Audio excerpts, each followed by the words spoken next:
What's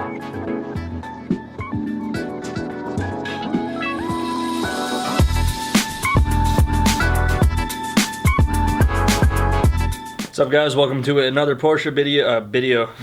Welcome to another Porsche video. Today's video is all about making sure that this tractor turbo fits on that 911 engine, which fits on a particular 911 right outside of frame.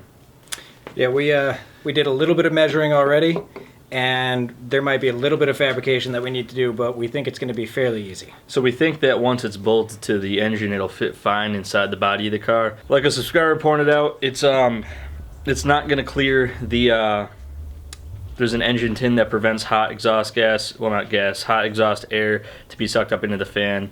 And that's very important, so we're going to have to modify that to make sure this works. On top of that, today we're also going to be finishing up the intake if we have time after all this is done, and finishing up those valve covers. Not the valve covers, the timing covers. Yeah.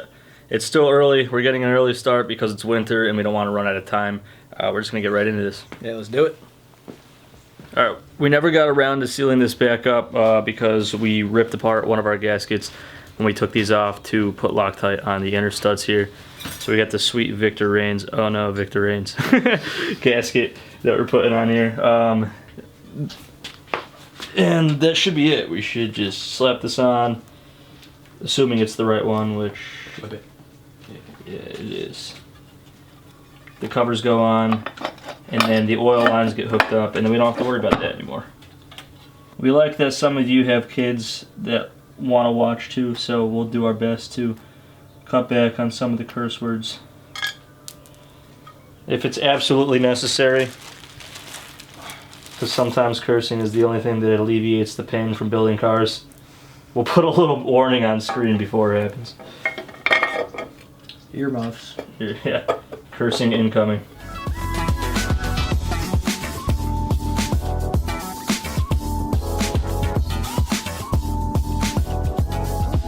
The reason we needed to get that out of the way first was because the engine tin actually bolts to these covers, and because it's a long time coming. That should have been finished a while ago, but it's done now. So we're ready to bolt up the covers and see exactly what we need to cut off to get our turbo to fit properly. All right, so like JP said earlier, this part's very important because we don't want hot air that's coming off of this exhaust to go into our fan. So we're definitely going to need to take some metal off of this side, but we want to take as little off as possible to make it as tight of a fit as possible so that we can, build off of this and box it back off. So we're just going to notch right here where it's making contact, cut that away, slide the turbo in a little bit further, see how much more we need to take off, and we're just going to do that until we can finally get it in there. Yeah, and then we're going to re-weld metal over the top so it's almost like a little dome. We are going to keep it sealed off. We don't want glowing hot turbo to be contributing to the air that's cooling the motor. So we're going to do our best to, retain the cooling capacity of this thing. And we are going to be painting these pieces, so you nitpicky subscribers can appreciate at least that we're not taking the fan shroud off, so you can give that up because that's not happening. But you will see these parts, so. Yeah.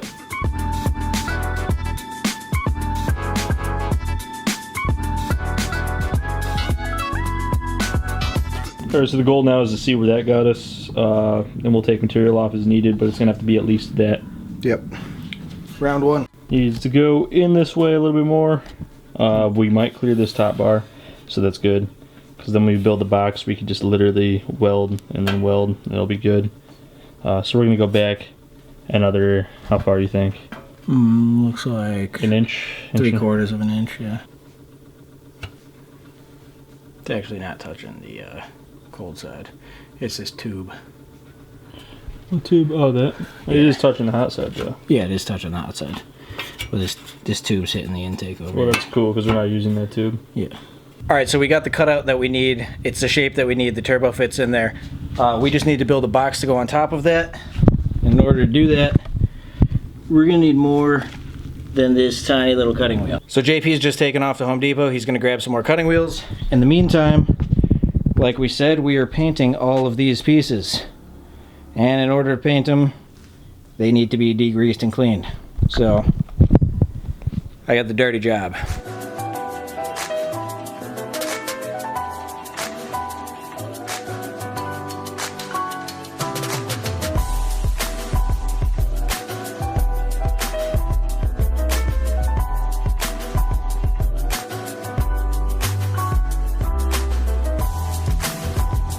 Okay, so the cutting wheels are here, and that means that we could take our sheet metal and try to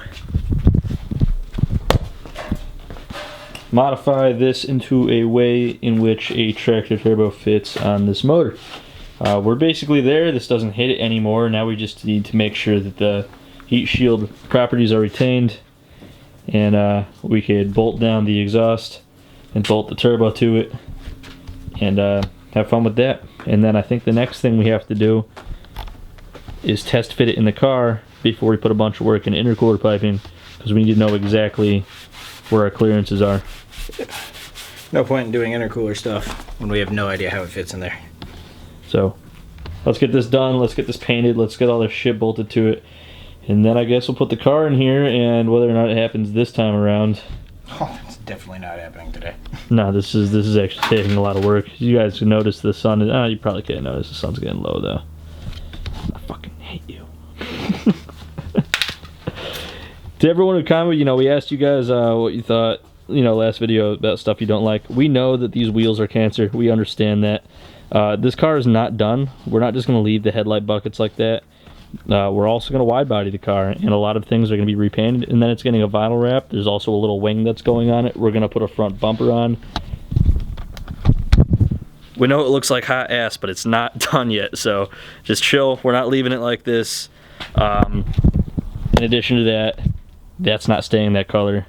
Don't worry about that stuff. We just want things running first. These are all works in progress. We have a lot of stuff going on. What's that back there that we took apart that's still not doing anything? Stuff takes a lot of work, guys. We don't have a shop and people to do things for us. We're doing everything ourselves. You're so defensive. I know. Very defensive. Screw you guys. Screw you too, Devin. Why don't you shave your beard off and become Kevin? That's rude. Our viewers won't like that either. No, they don't like you without a beard. I don't like me without a beard. Every time we work with shoddy scrap metal, it's best to make it out of cardboard first, because it's easy and it gives you an idea of, what it's, you can guess the reasons why it's a good idea to make it out of paper first, but you can make as many cardboard ones as you want, especially with the amount of cardboard that we have laying around our house, so. Oh yeah, we get shipments all the time for Boosted Shades, so we don't know what to do with the cardboard. It's overflowing. Do it as many times as you want with cardboard and once with metal. Okay. We got the first general shape in here. Now it's a matter of, cutting a little bit away and getting it in there to fit nicely. But in no way are we professionals, so this probably takes us way longer than it takes some people. But it's gonna fit. We're gonna get it done. Yeah, the turbo will fit on the engine, and then we're almost positive it'll fit on the car. Can't say for certain. I'm pretty certain though.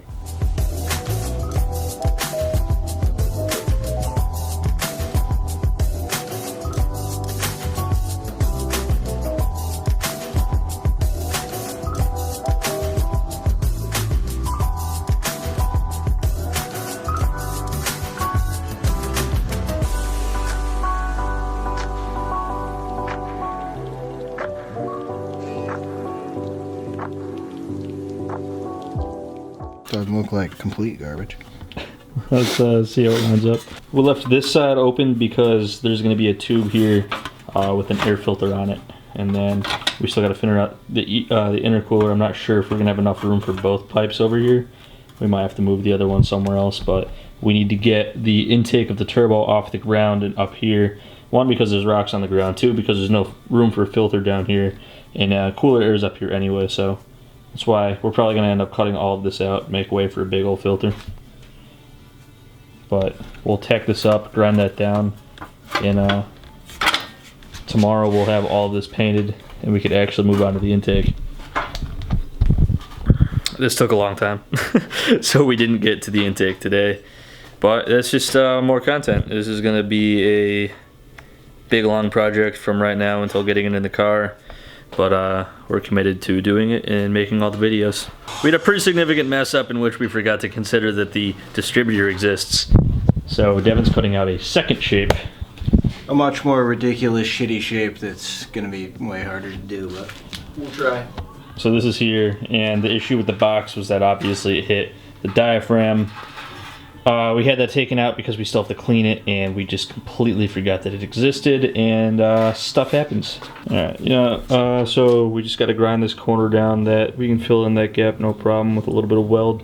It sounds silly. And this isn't really gonna look that bad once it's black. Like I said, same design as before. We're leaving this edge open so we could stick a big fat air filter through there. So we're gonna grind off this corner and tack this on and see if everything fits.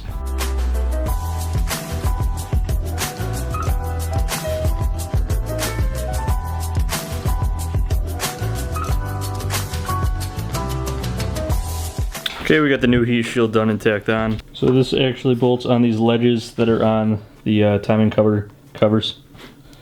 So basically what we've done here is we've notched out a spot so we have plenty of air gap between the hot side and the thing, and then the cold side is actually taller. So if you look at the shape we had to make, it slopes down right here to clear the distributor, and it's flat to a 90 degree in the back for, so it makes enough room for the cold side. The interesting thing about this is how close this is to the edge. So what we're gonna have to do here is a 90 degree boot that will put the intake up here. We have a cone, like a small cone or something like that. And then probably behind it we'll have the tube that comes off of the compressor housing, and that'll go up to the intercooler, which will then be routed into the throttle body, which will be under all of this crap. Long day. Yeah. But we did it. We got it done. Yeah, they don't make parts for this crap. This might not look like much, but this is, this engine, I mean, it was intended to have a turbo, just not this turbo. But it can be done. We could have modified the exhaust, but that would have been way more difficult than just making a piece of sheet metal and cutting out clearances. So once this is all bolted together, which will be probably not tomorrow, because tomorrow we gotta clean up all this stuff and paint it and put the rest of the tin on and finish the intake. The step after that